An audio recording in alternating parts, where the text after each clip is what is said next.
And now we're going to talk about the potential exit on altcoins. And we're going to do that by looking at our two examples, XRP and Litecoin. And we have XRP here. This time we're looking at XRP versus the dollar. And that's because as and when we come to exit altcoins, it will be the beginning of the crypto bear market. So we don't want to be swapping back into Bitcoin. We want to be swapping back into either fiat currency, I know, however disgusting that sounds, or into another asset such as gold. And that's covered in the exit strategy course. So this is XRP versus the dollar with the green and red candles, and the orange is Bitcoin. So I'm showing them for comparison, and we already know, we've covered it before, that Bitcoin peaked first and then XRP peaked during Bitcoin's bounce.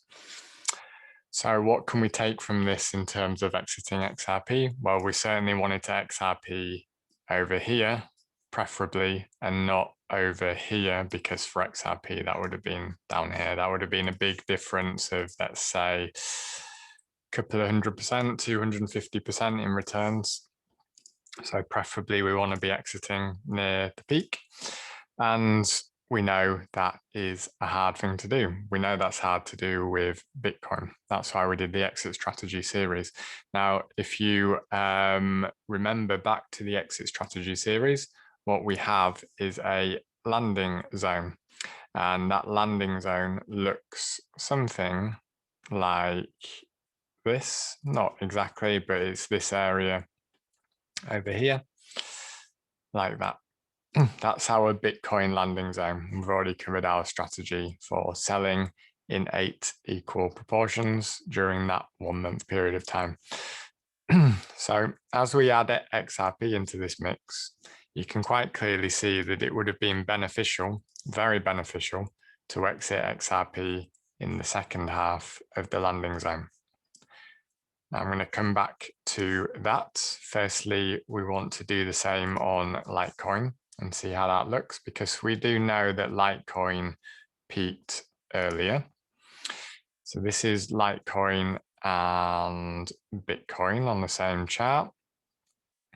And this time it follows a very similar pattern to Bitcoin, where they're peaking around the same time. They crash, they have their bounce, and then they begin the bear market. Once again, we have the landing zone, which is somewhere around here. I just want to get it right. Will look something like this. That would be the landing zone with Litecoin in there. And this time you can see it's much more even. If you are exiting anywhere during the landing zone, you're probably going to get an average price. So how do we account for the fact that some altcoins may peak earlier and some may peak later? Well, in my opinion, and this is only my opinion, it makes more sense to aim to sell your altcoins later, because you do not want to miss out on if they do go 10,000%. Because even if you are a bit late, and let's say Litecoin here, if you're exiting Litecoin here, yes, you may not have got this top over here, but you probably exited somewhere over here. And let's face it, that was still, from the breakout, a nice increase of a couple of 100%. Yes, you may have missed out on it going 300% and got 200, 250%, but it's still not bad.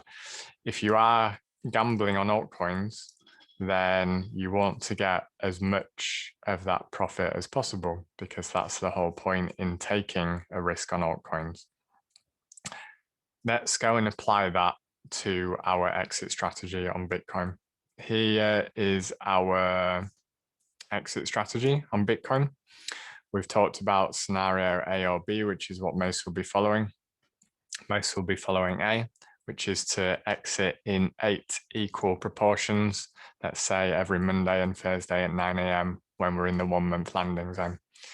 We know that some altcoins will peak around here and some will peak here, and we want to account for that. And how do we account for that? Well, coming over to my spreadsheet, which I'll make available in the link to the video, this in the description to the video, this has now been updated. So I have some extra columns in here. You have your Bitcoin holdings and your altcoin holdings. Please note that this altcoin holdings is priced in Bitcoin. So this example is this person owns 0.2 Bitcoin worth of altcoins. Should always price in Bitcoin. Then you know whether you're making Bitcoin or losing Bitcoin. You would look to hodl 10% of your total portfolio in Bitcoin. You do not hodl any altcoins during the bear market because they get destroyed. So this person holds 1 Bitcoin and they hodl 10% of that 0.1 Bitcoin, which means they're taking profit on 0.7 Bitcoin and the whole 0.2 altcoins. Now, to account for the fact that altcoins might peak later, my proposed strategy is that you look to exit altcoins mostly in the second half of the landing zone and Bitcoin mostly in the first half of the landing zone. So if we were to draw a vertical line through the middle here, it doesn't need to be exact, but let's put it there. Let's change it from red and put it as orange. And this would indicate, this line roughly would determine when you're on the left-hand side of the line, you're exiting mostly in Bitcoin, and on the right-hand side, mostly in altcoins. Now, depending on how many altcoins versus Bitcoin will mean that your percentages are different. But what I've done in this spreadsheet is said for the first 4 sales, so the way this is set up, Monday, Thursday, the first 2 weeks, you are exiting 80% of your Bitcoin position. And in the second 2 weeks, you're exiting the other 20%, working with the 80-20 rule. I just need some water. And with the altcoins, it's reversed. So in the first half over here, you're only exiting 20% of your altcoin positions. Now that gives you, if your altcoin is peaking at that time, it means that you've sold some at the top, which is good. But to account for the fact that altcoins may well peak later, you're exiting 80% of your altcoin position in the second 2 weeks of the landing zone. Overall, once you add that up, that comes to the 0.9 Bitcoin that that person is selling. And just over here, we don't need to go into it. Based on whether you're selling into fiat, stable coins, or gold, then these tables automatically break that down for you and make that really easy for you to manage. And this is strategy A, of course, where it's a formulaic approach.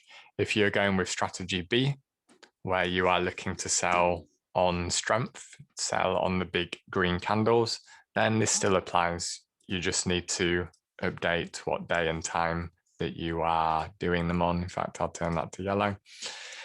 And you can still do the same approach, because most likely on the big green Bitcoin days, then they are going to be big green altcoin days and vice versa. It's not always one-to-one like that, but you can still follow strategy B and be selling the altcoins simultaneously as per this approach. Of course, you could get very extreme and try and sell all of your Bitcoin in the first half and all of your altcoins in the second half.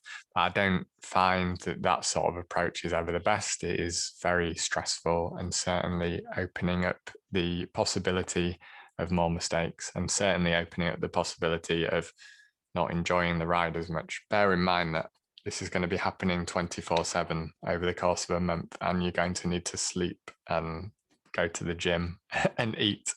So you need to bear that in mind when you're figuring out your strategy. I hope what that does is provide, once again, another formulaic approach for us to manage this cycle peak effectively. There will be a lot of euphoria. If you are in altcoins, you are choosing to add in another major layer of complexity. And therefore, I do feel it's important to have a clear strategy in mind to execute against. you are not aiming to sell the exact top. It's impossible. That applies to Bitcoin and especially to altcoins. So having this sort of approach will hopefully mean that you limit your risk to the downside. And the other way to limit your risk to the downside, of course, is to not put too much into altcoins and hopefully maximize your returns. In the next video, we'll take a quick look at what performed well in 2017 to see if it gives us any clues for this cycle.